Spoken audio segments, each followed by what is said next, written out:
Hello students, welcome back once again. My name is Abhishek Sahu. This is lecture number 4. This is lecture number 4 for magnetism and matter and आज हम इस video में पढ़ने वाले हैं basic terminologies.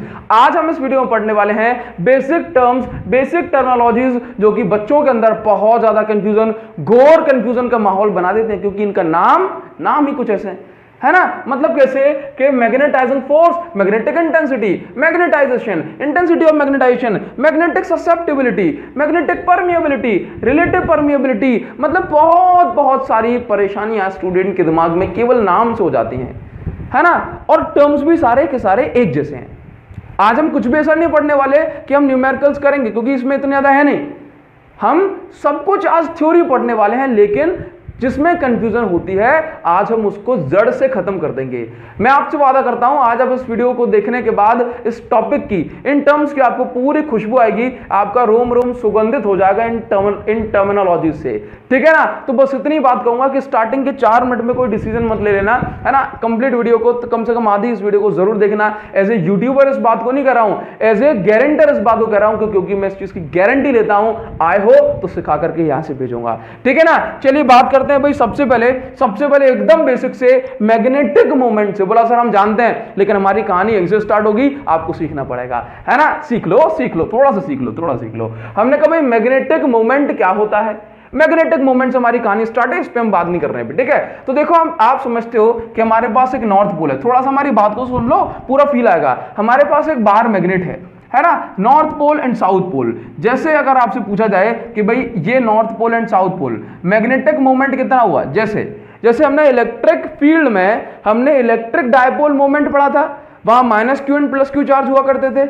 यहां पर हम क्या पढ़ते हैं, ऑल दो टॉपिक पर 1 घंटे डिस्कस कर चुके हैं हम, आधे घंटे, ठीक है ना। लेकिन सुनो फिर भी मैग्नेटिक मोमेंट क्या कहता है भाई, वहां पे क्या था q × 2l, यहां पे क्या है qm मतलब इन पोल की स्ट्रेंथ × 2l वेक्टर, क्योंकि इसकी डायरेक्शन यहां से यहां, साउथ से नॉर्थ, ठीक है। तो ये आपका मैग्नेटिक डायपोल मोमेंट हो गया, ठीक। क्यों निकाला, क्योंकि ये मैग्नेटिक फील्ड बनाती है और इसके पास डायपोल है। डायपोल मतलब 2 पोल है, नॉर्थ पोल साउथ पोल, ठीक है। नाउ अगर हमने कहा कि बार मैग्नेट के लिए डायपोल मोमेंट हो सकता है या फिर मैग्नेटिक मोमेंट, जो कि दोनों एक ही चीज है, हो सकता है, तो फिर ये जो रिंग ये भी मैग्नेटिक फील्ड बनाती है ना। इसमें भी अगर मैग्नेटिक फील्ड बनाती है तो एक साइड नॉर्थ बनता है और दूसरी साइड साउथ बनता है।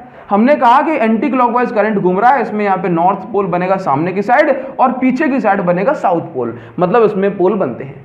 तो जैसे बार मैग्नेट में पोल बनते हैं, बार मैग्नेट का हमने डायपोल मोमेंट यानी कि मैग्नेटिक मोमेंट निकाला, तो वैसे ही इस लूप में भी पोल बन रहे हैं, एक साइड नॉर्थ पोल दूसरी साइड साउथ पोल, ठीक है ना। तो फिर इसका भी जो है मैग्नेटिक मोमेंट निकालना पड़ेगा। बोला कितना होगा, इसका फॉर्मूला होता है, अगर इसमें I करंट फ्लो हो रहा है और इसका एरिया जो है A है, तो इसका मैग्नेटिक मोमेंट कितना हो जाता है, M = I × A। Magnetic moment एक वेक्टर क्वांटिटी है, मैग्नेटिक मोमेंट एक वेक्टर क्वांटिटी है, ठीक है ना। तो बोला मैग्नेटिक मोमेंट की डायरेक्शन क्या होगी, बाहर मैग्नेट में तो साउथ से नॉर्थ होती है ना। तो यहां पर लूप के फॉर्म में इसकी डायरेक्शन क्या होगी, तो क्या बोलोगे कि करंट की डायरेक्शन, सुन लो हमारी बात को, हमें पता आपको आता है ये करंट की डायरेक्शन में अपनी फिंगर्स को रखो और जो है ये जो थंब बताएगा वो मैग्नेटिक मोमेंट की डायरेक्शन होगी। इसका मतलब है कि ये यहां पर इस लूप में चार्ज फ्लो हो रहा है, करंट फ्लो हो रहा है, ये बना रहा है मैग्नेटिक फील्ड। क्या बना रहा है, मैग्नेटिक फील्ड। तो इसका मैग्नेटिक मोमेंट कहां होगा, यहां पे होगा।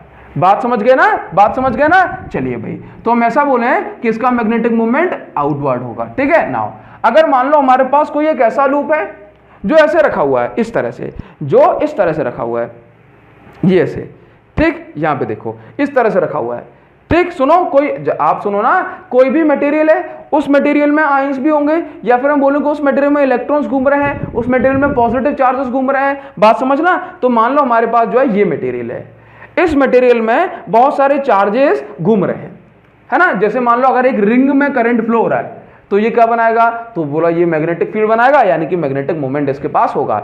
वैसे ही अगर किसी मटेरियल में कोई नेगेटिव चार्ज या फिर कोई पॉजिटिव चार्ज जो है किसमें घूम रहा है, ऑर्बिट में घूम रहा है, या फिर बोलूं कि कोई चार्ज ऑर्बिट में घूम रहा है, ठीक है, इस तरह से चक्कर लगा रहा है, इस तरह से चक्कर लगा रहा है, तो इसके पास भी तो कुछ मैग्नेटिक मोमेंट होगा ना, क्योंकि ये घूम रहा है तो ये भी मैग्नेटिक फील्ड बनाएगा, तो हमने कहा इसके पास मैग्नेटिक मोमेंट होगा, ये आउटवर्ड।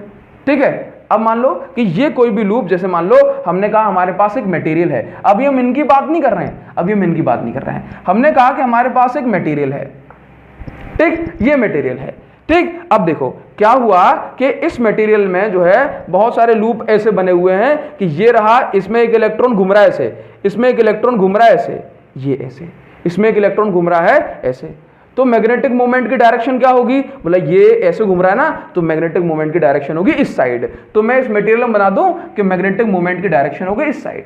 ठीक है, अब मान लो कि इसी मटेरियल में, क्योंकि टेम्परेचर है ना, देखो एक मटेरियल में हजारों लाखों करोड़ों एटम आयन इलेक्ट्रॉन्स होते हैं नहीं होते हैं, तो वो सारे के सारे रैंडम मोशन में होते हैं। क्यों होते हैं, बताओ क्यों होते हैं, बिकॉज उनको थर्मल एनर्जी मिल रही होती है, टेम्परेचर के कारण एनर्जी मिल रही होती है, जिसके कारण वो सारे के सारे रैंडम मोशन में होते हैं। तो हो सकता है कि कोई इलेक्ट्रॉन ऐसे चक्कर लगा रहा हो, जबकि उसके पास वाला इलेक्ट्रॉन ऐसे चक्कर लगा रहा है, मतलब कुछ इस तरह से, तो उसका मैग्नेटिक मोमेंट कहाँ, बाहर की साइड ऐसे, तो हमने इसको ऐसे दिखा दिया। इसी तरह से कोई हो सकता है कि इस तरह से ऐसे चक्कर लगा रहा है, ये ऐसे, बात समझ गए, तो इसके कारण जो इलेक्ट्रिक फील्ड बनेगी उसका मैग्नेटिक मोमेंट ऐसे, मतलब मैग्नेटिक फील्ड बनेगी। तो ऐसे हम ओवरऑल किसी मटेरियल को देखते हैं, किसी मटेरियल को देखते हैं, तो उसमें जो है नॉर्मल टेम्परेचर पर या फिर किसी भी टेम्परेचर पर under normal condition without external magnetic field जो हमें मैग्नेटिक मोमेंट मिलता है वो हर डायरेक्शन में मिलता है ना। मैग्नेटिक मोमेंट की जो डायरेक्शन है वो हर तरह से होती है। बात समझ में आ गई, मतलब एक मटेरियल के अंदर हर टाइप के मटेरियल की बात नहीं कर रहे हैं, स्पेशल टाइप के मटेरियल की हम बात कर रहे हैं।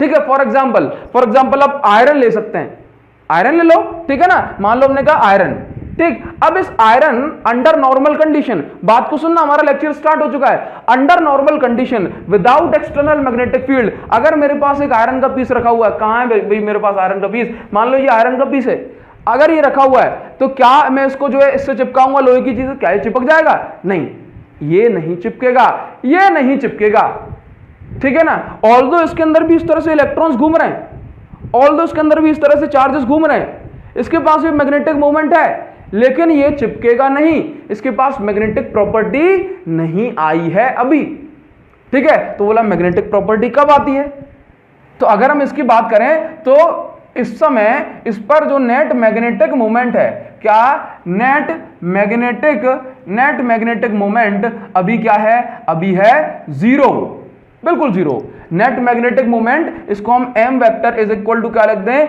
ये जीरो है, ठीक है। अब हमने क्या किया, अब हमने एक काम किया कि यहां पर एक्सटर्नल मैग्नेटिक फील्ड लगाई। देखो जब भी हम क्या करते हैं, आयरन को, ये चीज अब एग्जांपल मैं आपको लास्ट टर्न पे भी दे चुका हूं, अगर हम एक आयरन के पीस को जमीन के अंदर डीप डाउन द अर्थ उसको गाड़ देते हैं, बरी कर देते हैं, तो उस पे जो है ना, उस पे मैग्नेटिक प्रॉपर्टीज आ जाती हैं, है ना। इसी तरह से अगर हम किसी आयरन के पीस को या फिर किसी मटेरियल को जो है मैग्नेटिक फील्ड में रख देते हैं, तो उस मटेरियल के हिसाब से उसके पास मैग्नेटिक प्रॉपर्टी आ जाती है। फॉर एग्जाम्पल अगर मेरे पास ये आयरन का पीस है, मैं इसको जो है ना, इसको मैग्नेटिक फील्ड में रख दूं, ठीक, मैं इसको मैग्नेटिक फील्ड में रख दूं और इस आयरन के पीस को बाहर निकालूं, तो कुछ समय तक इसके पास जो है मैग्नेटिक प्रॉपर्टी होगी, ये भी मैग्नेटिक फील्ड बनाएगा, ये भी मैग्नेट बन जाएगा। बात समझ में आ पाई या नहीं आ पाई? चलिए, तो हमने कहा कि ये हमारे पास क्या था, ये हमारे पास था आयरन। आयरन को हम अंडर नॉर्मल कंडीशन स्टडी करते हैं, मतलब विदाउट एक्सटर्नल इलेक्ट्रिक फील्ड, तो इसमें जो डायपोल मोमेंट होता है वो नीचे भी होता है, ऊपर भी होता है, लेफ्ट भी होता है, राइट भी होता है, मतलब हर डायरेक्शन में होता है। डायपोल मोमेंट एक वेक्टर क्वांटिटी है, तो डायरेक्शन की वैल्यू होती है, राइट और लेफ्ट वाले आपस में एक दूसरे को कैंसिल कर रहे हैं, ऊपर नीचे वाले आपस में एक दूसरे को कैंसिल कर रहे हैं, यहां से देखो ये नॉर्थ ईस्ट वाले साउथ वेस्ट को कैंसिल कर रहे हैं, मतलब इनके अंदर जो नेट डायपोल मोमेंट हो जाता है या फिर कहें नेट मैग्नेटिक मोमेंट हो जाता है वो जीरो होता है, ठीक है। लेकिन अब हमने क्या किया, अब हमने जो है यहां पर इस डायरेक्शन में मैग्नेटिक फील्ड लगाई, मतलब अभी देखो इसके पास कैसे है, अभी इसके पास जो है इस तरह से, यहां पर इस तरह से अलग अलग डायरेक्शन में मैग्नेटिक मोमेंट है, ठीक है, अलग अलग डायरेक्शन में मैग्नेटिक मोमेंट है, ठीक है। अब देखो अब क्या हुआ, जब हमने इस पे मैग्नेटिक फील्ड लगाई, यहां पर इस डायरेक्शन में, मतलब ये मैग्नेटिक फील्ड कैसे लगा देते हैं, देखो मान लो हमारे पास ये सोलेनॉइड है, इसमें करंट फ्लो हो रहा है, या फिर मैं बोल दूं कि यहां पर हम बता दूं कि ये वाला मेरा साउथ पोल है और ये वाला नॉर्थ पोल है। मैग्नेटिक फील्ड जो है इसके अंदर जाती है। इस पॉइंट पे मैंने एक आयरन का पीस रख दिया यहां पे, ठीक है। मैग्नेटिक फील्ड यहां पे ऐसे जा रही है, तो ये मैग्नेटिक फील्ड क्या करती है, इन डायपोल मोमेंट को सीधा करती है। क्या करती है? सीधा करने की कोशिश करती है, उनको सीधा करती है, अलाइन करती है अपने साथ, ठीक है ना। तो मान लो हमने कहा ये हमारे पास आयरन है, तो मैग्नेटिक फील्ड जो है इसमें जो है यहां से मैग्नेटिक फील्ड लाइन पास होंगी। जब मैग्नेटिक फील्ड लाइन यहां से पास होंगी तो हम देखते हैं कि भाई इसके पास जो है मैग्नेटिक प्रॉपर्टीज आ जाती हैं। बोले ये मैग्नेटिक प्रॉपर्टीज कैसे आ जाती हैं? तो जब मैग्नेटिक फील्ड लाइन इसमें से पास होती हैं तो बहुत सारे डायपोल, जो मैग्नेटिक डायपोल बन रहे होते हैं, वो सीधे हो जाते हैं। कैसे हो जाते हैं? सीधे हो जाते हैं। मतलब आप ऐसे देखो, अभी ये रैंडम डायरेक्शन में, सभी डायरेक्शन में, लेकिन जब मैग्नेटिक फील्ड इसमें से पास होगी तो काफी सारे ऐसे हो जाएंगे, काफी सारे ऐसे हो जाएंगे, काफी सारे ऐसे हो जाएंगे। सारे नहीं, जितनी स्ट्रॉन्ग मैग्नेटिक फील्ड होगी उसके हिसाब से सीधे हो जाएंगे। बाकी कुछ टेढ़े भी रहेंगे, कुछ ऊपर रहेंगे, कुछ नीचे रहेंगे, कुछ ऊपर रहेंगे, कुछ नीचे रहेंगे। लेकिन अगर हम इसकी ओवरऑल स्टडी करते हैं तो जो नेट इफेक्ट है डायपोल मोमेंट का वो इस डायरेक्शन में आ गया। तो हम बात करेंगे कि जब हमने जो है मैग्नेटिक फील्ड अप्लाई की तो नेट डायपोल मोमेंट जो रहा, नेट मैग्नेटिक मोमेंट जो रहा, वो जीरो नहीं रहा। यहां पर मैग्नेटाइजेशन हो गया। आप मेरी बात पर ध्यान देना, आप मेरे शब्दों पर ध्यान देना। पहले क्या था कि पहले ये मैग्नेट नहीं बना था, पहले इसके पास मैग्नेटिक प्रॉपर्टी नहीं थी, जो कह रहा हूं मेरे होठों पे ध्यान देना, होठों पे नहीं, जो कह रहा हूं मेरे शब्दों पे ध्यान देना। मैंने कहा कि पहले इसके पास कोई भी मैग्नेटिक प्रॉपर्टी नहीं थी, ठीक है ना। फिर हुआ इसका मैग्नेटाइजेशन। बात समझ गए? पहले वो एक जैसा था, मान लो कि मैंने कहा मेरा एक दोस्त है, वो 12th क्लास तक सीधा था। फिर हुआ उसका ट्रांसफॉर्मेशन।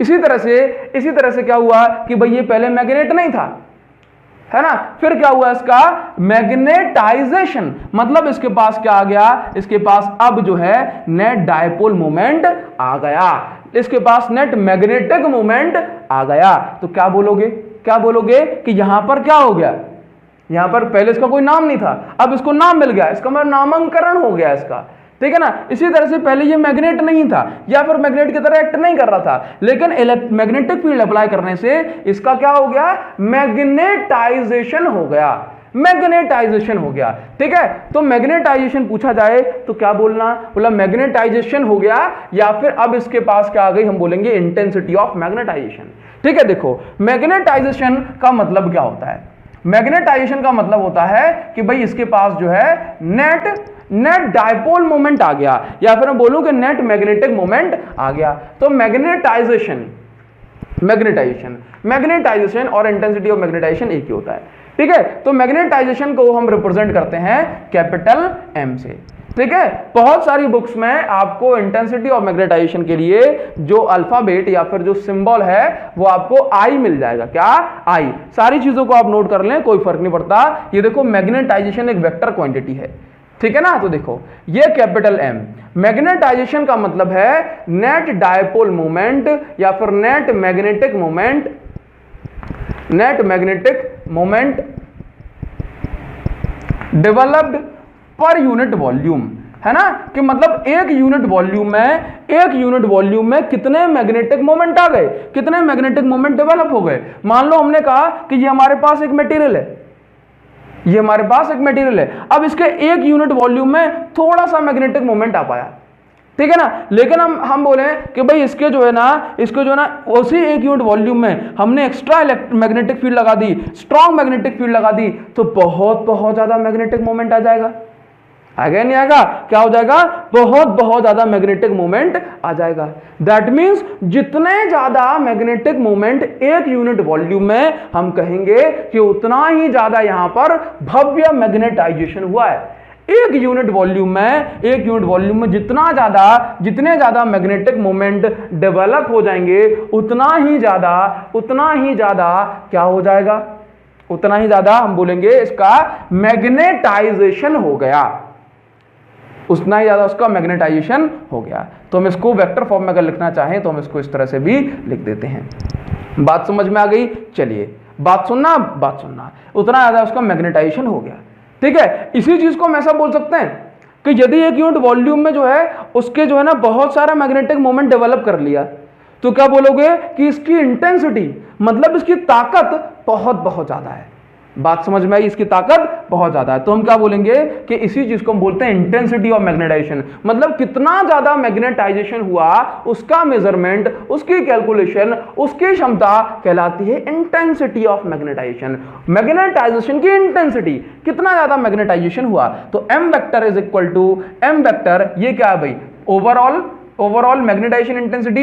ये क्या है, स्मॉल m क्या है, magnetic moment, net magnetic moment per unit volume. अगर हम इसकी बात करेंगे यूनिट की, तो यूनिट क्या हो जाती है भाई, मैग्नेटिक मोमेंट की वैल्यू क्या, मतलब फॉर्मूला क्या, I into A.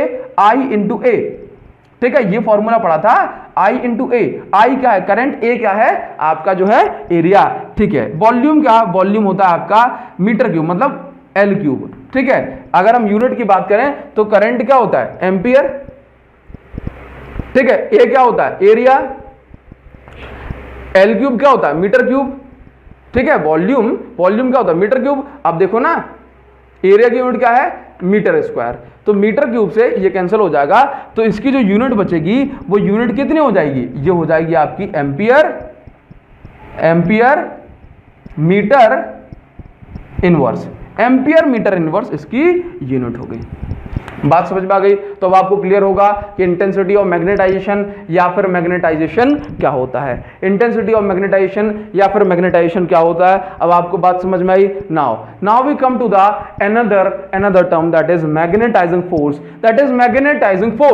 Magnetising force, इसी चीज को हम बोलते हैं मैग्नेटाइजिंग इंटेंसिटी। देखो, मैग्नेटाइजेशन मतलब जो मैग्नेटाइज हो रहा है, और मैग्नेटाइजिंग, नोट कर लो, मैग्नेटाइजिंग उसका मतलब जो मैग्नेटाइज कर रहा है। तो ये मैग्नेटाइजिंग जो फील्ड है, या फिर हम बोले इसी चीज को हम बोल देते हैं मैग्नेटाइजिंग फील्ड इंटेंसिटी। मतलब मैग्नेटाइजिंग, सुनो, मैग्नेटाइजिंग फील्ड इंटेंसिटी मतलब मैग्नेटाइज करने वाली। मैग्नेटाइजिंग का मतलब क्या, मैग्नेटाइज करने वाली। तो magnetising field intensity means magnetise करने वाली फील्ड की ताकत।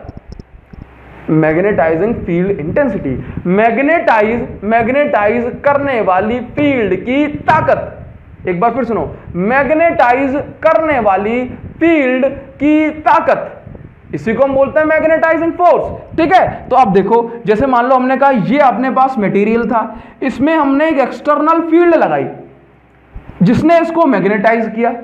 बात समझ गए। तो इस फील्ड की, ये जो एक्सटर्नल फील्ड लगाई, इस फील्ड की ताकत क्या होगी, B इज इक्वल टू, कैसे निकालते हैं भाई, हमने कहा कि एक सोलेनॉइड के अंदर हमने रख दिया है ना, हमने एक सोलेनॉइड के अंदर रख दिया, ये इस तरह से, यहां ध्यान दो। ठीक है, हमने आपको अभी एग्जांपल दिया था सोलेनॉइड का, तो हमने ये मटेरियल इस सोलेनॉइड के अंदर रख दिया। सोलेनॉइड पे यहां से ये साउथ पोल, ये नॉर्थ पोल।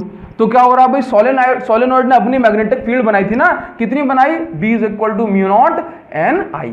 एन क्या है, number of turns per unit length. ठीक है, तो B इज इक्वल टू, देखो म्यू नॉट क्या है, मीडियम। अब यहां पर मैग्नेटिक, अगर हम एयर की बात करें तो मैग्नेटिक फील्ड की स्ट्रेंथ को कैसे बदला जा सकता है, कैसे चेंज किया जा सकता है। बोला या तो आप जो है एन की वैल्यू में चेंज कर दो, या फिर आप जो है I, that means current of amount में, मतलब अमाउंट ऑफ करंट में चेंज कर दो। इसका मतलब ये जो एन आई है, ये क्या है, यही तो ताकत है जो डिसाइड कर रही है कि इस मटेरियल को जो सोलेनॉइड के अंदर, जो मैग्नेटिक फील्ड के अंदर रखा है, उसमें कितना ज्यादा मैग्नेटाइजेशन होगा, मतलब कितने ज्यादा मैग्नेटिक मोमेंट डेवलप होंगे। चलिए, तो मैंने कहा B naught is equal to mu naught into ये जो एन आई है, ये डिसाइडिंग फैक्टर है, यही है मैग्नेटाइजिंग इंटेंसिटी, यही डिसाइड करती है कि इसकी मैग्नेटिक फील्ड की ताकत कितनी होगी, ये कितना ज्यादा मैग्नेटाइजेशन होगा। तो मैंने इस एन आई को बोला H। ठीक है, तो ये जो मैग्नेटाइजिंग फोर्स है ना, मैग्नेटाइजिंग फोर्स का मतलब क्या, यही मैग्नेटाइज करने वाली ताकत है। मैग्नेटाइजिंग फील्ड इंटेंसिटी का मतलब क्या, मैग्नेटाइज करने वाली फील्ड की ताकत, ठीक है। तो H इज इक्वल टू क्या हो गया, Ni। ये जो H है ये क्या है, ये है magnetising field intensity, magnetising field intensity, magnetise करने वाली फील्ड की ताकत, ठीक है। तो देखो फॉर्मूला क्या होता है, B is equal to mu naught into Ni, एक सोलेनॉइड केस में बनने वाली मैग्नेटिक फील्ड का, ठीक है। अब ये जो है Ni डिसाइड करता है कितनी ज्यादा ताकत होगी, दैट मींस कितनी ज्यादा इंटेंसिटी होगी। तो इस H को हमने बोला ये क्या है, Ni, ये क्या है, Ni। अगर मैं इसकी यूनिट की बात करूं, तो इसकी यूनिट भी एम्पियर मीटर इनवर्स होती है, इसकी यूनिट भी एम्पियर मीटर इनवर्स होती है। बोला कैसे होती है, तो देखो ये क्या होता है, देखो capital N is equal to N into L, ठीक है, capital N is equal to N into L। तो यहां से कितना हो जाता है, ये कैपिटल N अपॉन L।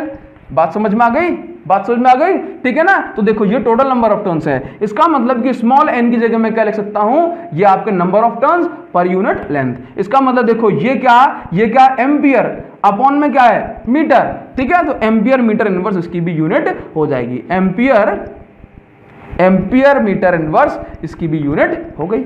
बात समझ में आ गई, ये भी एक वेक्टर क्वांटिटी होती है, तो क्या आपको इतनी बात समझ में आई कि मैग्नेटाइजिंग फोर्स और मैग्नेटाइजिंग फील्ड इंटेंसिटी एक ही बात है, मैग्नेटाइजेशन और इंटेंसिटी ऑफ मैग्नेटाइजेशन एक ही बात है। Now we come to another topic that is magnetic permeability. Sorry, now come to the magnetic susceptibility. अब देखो मैग्नेटिक ससेप्टिबिलिटी क्या होता है, बार बार कैमरे को चेक करने जाना पड़ता है, कई बार जो है रिकॉर्डिंग पूरी हो जाती है हमारी, ठीक है। तो देखो मैग्नेटिक ससेप्टिबिलिटी क्या होता है, इसको समझने से पहले आप जरा छोटी सी बात को समझना। तो अभी आप हेडिंग बनाओ मैग्नेटिक ससेप्टिबिलिटी। अब देखो मैग्नेटिक ससेप्टिबिलिटी क्या होता है, मैंने कहा ससेप्टिबिलिटी का हिंदी मीनिंग क्या होता है, बोला सेंसिबल, है ना, कौन कितना सेंसिबल है। फॉर एग्जांपल मैंने किसी से कुछ कहा, अब वो जल्दी बुरा मान गया, इसका मतलब क्या, थोड़ा सा कहते हैं और इफेक्ट ज्यादा मिलता है ना। तो बस यही है मैग्नेटिक ससेप्टिबिलिटी में। फॉर एग्जांपल मेरे पास कोई भी मटेरियल है, चलो मान लो भी ये मेरे पास एक सोलेनॉइड है, इस सोलेनॉइड के अंदर मैंने कोई मटेरियल रख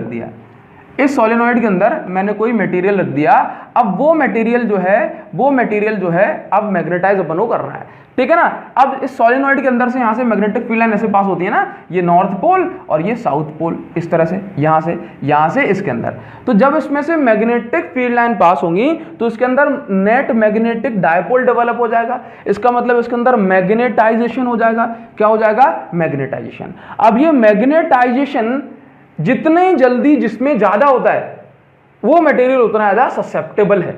बात समझ गए कि थोड़ी सी मैग्नेटिक फील्ड लगाई और ज्यादा मैग्नेटिक डायपोल मोमेंट मिल जाए तो वो मटेरियल ज्यादा ससेप्टेबल है। या फिर मैं कहूं कि हमें जो है ना क्या मिल जाए, थोड़ी सी मैग्नेटिक इंटेंसिटी लगाने से ज्यादा मैग्नेटाइजेशन हो जाए तो बोलेंगे कि भाई ये मटेरियल ज्यादा ससेप्टेबल है, ठीक है। तो देखो magnetisation is directly proportional to the field intensity, magnetising field intensity. जो मैग्नेटिक फील्ड इसको मैग्नेटाइज कर रही है उसकी मैग्नेटाइजिंग फील्ड इंटेंसिटी पर डिपेंड करता है मैग्नेटाइजेशन। एक बार फिर लिखो, magnetisation is directly proportional to magnetising field intensity, ठीक है ना।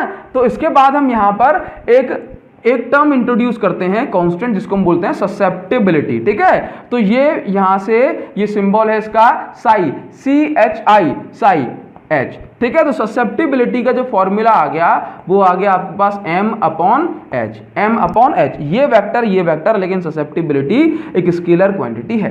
तो हम इसको यहां से ये भी लिख देते हैं और ये भी लिख देते हैं, जब जैसी जरूरत पड़ेगी हम उसको वैसा लिख देंगे, ठीक है। नाउ इसके बाद एक और चीज जरूरत पड़ती है। अगर हम यहां पे लिखें कि यहां पर मैग्नेटिक परमिएबिलिटी या फिर मैं कहूं आपसे रिलेटिव परमिएबिलिटी क्या होता है, तो आप इसको नोट कर सकते हैं, है ना। रिलेटिव परमिएबिलिटी,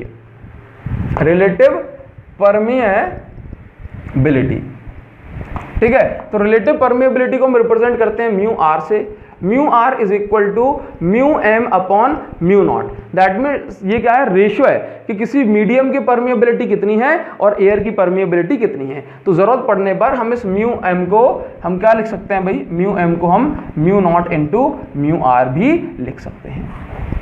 ठीक है ना, बात समझ में आई। चलिए, इतनी बात होने के बाद हमें एक रिलेशन करना होता है, between susceptibility, relation between susceptibility और आपका परमिएबिलिटी। ठीक है, तो इसको हम हटा दें 1 मिनट के लिए और यहां से अब आप हेडिंग बनाओ। बस एक छोटा सा रिलेशन और करना है, इसके बाद हम आगे बढ़ेंगे।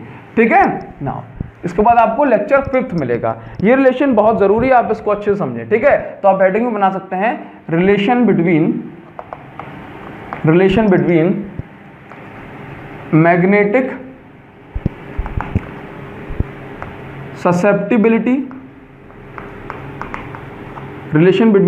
Susceptibility, and magnetic permeability. ठीक है, देखो हमने कहा हमारे पास एक मटेरियल है, ये इंपॉर्टेंट रिलेशन है। हमने कहा हमारे पास एक सोलेनॉइड है, इस सोलेनॉइड में यहां पर रखा हुआ है इसके अंदर एक मटेरियल। ठीक है, अब देखो क्या होता है कि भाई सोलेनॉइड के अंदर मैग्नेटिक फील्ड बनेगी। ठीक है, जिसको हमने नाम दिया B0। ठीक, अगर हम टोटल मैग्नेटिक फील्ड की बात करें इसके अंदर तो कितनी बनेगी, ये आपकी B is equal to B0। B0 का मतलब है magnetic field due to solenoid, plus जब ये मटेरियल मैग्नेटाइज हो जाएगा, ये जो हमने इसके अंदर रखा हुआ है ये भी अपनी इलेक्ट्रिक मैग्नेटिक फील्ड बनाएगा। तो B0 प्लस ये मटेरियल जो रखा हुआ है ये भी अपनी मैग्नेटिक फील्ड बनाएगा, तो हम बोलेंगे भाई magnetic field due to material. ठीक है, अब ध्यान से देखना, हमने पढ़ा हुआ है that B is equal to B0 की वैल्यू कितनी, सोलेनॉइड कितनी बनाता है, तो μ0 इंटू NI की जगह हमने लिख दिया इसको H, μ0 into H plus BM का मतलब क्या है, magnetic field due to material. ठीक है, तो मटेरियल कितनी मैग्नेटिक फील्ड बनाएगा, तो μ0 इंटू M, जितना उसमें मैग्नेटाइजेशन होगा वो बनाएगा। भाई यहां पर परमिटिविटी मटेरियल की μm नहीं लिखनी है ना, क्योंकि मैग्नेटिक फील्ड बना रहा है वो एयर के अंदर ही है ना, समझ गए ना बात को। भले ही कोई भी मैग्नेटिक फील्ड बनाए, चाहे आयरन का कंडक्टर बनाए या कोई बनाए, ठीक है, भले ही कोई भी मैग्नेटिक फील्ड बनाए, लेकिन मैग्नेटिक फील्ड कहां बन रही है वो वाला टर्म हम लेते हैं। तो μ0 हवा में बन रही है तो μ0। ठीक है, μ0 इंटू M, कितना ज्यादा मैग्नेटाइजेशन हुआ। अब देखो B is equal to μ0 into H plus μ0 into, आप यहां पे M की जगह देखोगे तो आपको मिल जाएगा साई H, ये हमने पढ़ा है साई H। ठीक है, अब देखो यहां से हम और क्या कर सकते हैं, तो यहां पे हम लिख सकते हैं भाई टोटल मैग्नेटिक फील्ड की अगर मैं बात करूं तो मैंने इसको, चलो अभी देखते हैं, B इज इक्वल टू, यहां से ये कॉमन आ गया आपका μ0 इंटू H, और ये क्या निकल के आ गया आपके पास 1 प्लस साई, ये आ जाएगा। तो ये आपकी ओवरऑल मैग्नेटिक फील्ड हो गई। ठीक है भाई, मैंने कहा कि यदि किसी मीडियम की, केवल एयर की μ0 इंटू H, केवल अगर किसी टोटल ओवरऑल मीडियम की मैग्नेटिक फील्ड मैंने कहा μH है। ठीक है, तो B इज इक्वल टू, अगर मैंने μH लिख दिया तो यहां पर आप देखेंगे कि μ0H is equal to μ0H into 1 plus Sai.